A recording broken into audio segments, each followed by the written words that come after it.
The member for Fraser. Thank you, Mr Speaker. The image of our stockmen and women is deeply etched on the national psyche. The laconic stockman, rocking easily in the saddle, cajoling and guiding the herd. The alert and agile stockman, darting through the bush, bringing a bolter back, or displaying camp drafting skills at the local rodeo. The resourcefulness and resilience of Sarah Henderson, who successfully ran Below River Cattle Station and inspired us all with her campaign against breast cancer, even as she herself was dying from the disease.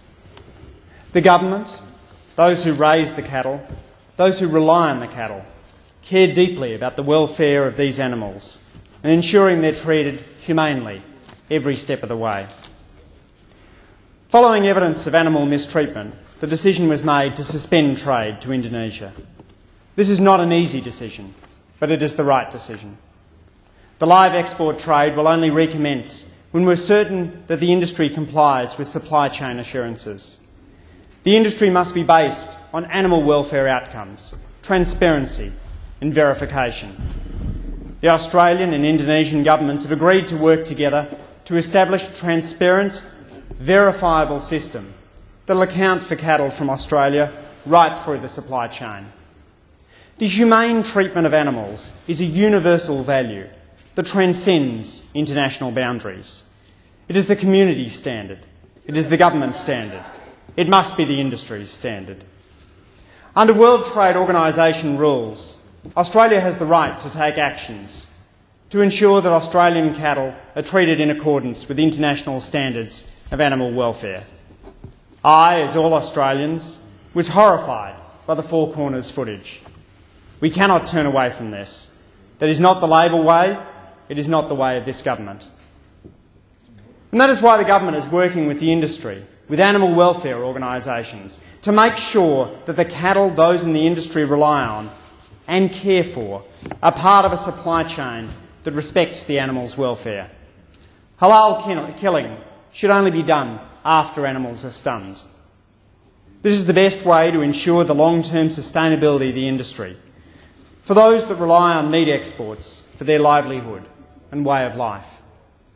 Like the Indigenous stockmen and their families that work in 82 Indigenous cattle stations across Northern Australia, providing economic and employment opportunities. We know that in the short term, the suspension will have an impact. The government is committed to the long-term future of the industry, an industry that is vital to many Australians and their communities. The spirit of our stockmen and women, the care they have for their cattle, is something we all identify with. Banjo Paterson wrote of this in his poem, With the Cattle. The plains are all awave with grass, the skies are deepest blue, and leisurely the cattle pass and feed the long day through. When we sight the station gate, we make the stock whips crack, a welcome sound to those who wait to greet the cattle back. If anyone is left in doubt as to the indelible mark left by those who work the land, look down at your feet or the person next to you. There's a good chance they'll be wearing a pair of R.M. Williams, shoes designed by a stockman for stockmen to enable them to apply their trade in caring for their cattle. The pundits like to find conflict in every story. In the case of live exports, the debate's been portrayed as city versus country, Bondi versus Barcaldine, naive animal lovers versus heartless farmers.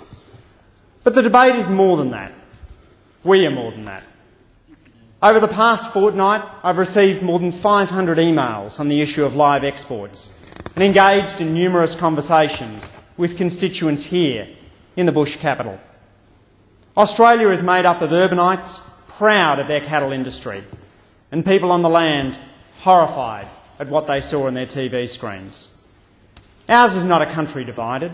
Most want a strong cattle industry, but never again do we want to see cattle mistreated. I am confident we can achieve both outcomes.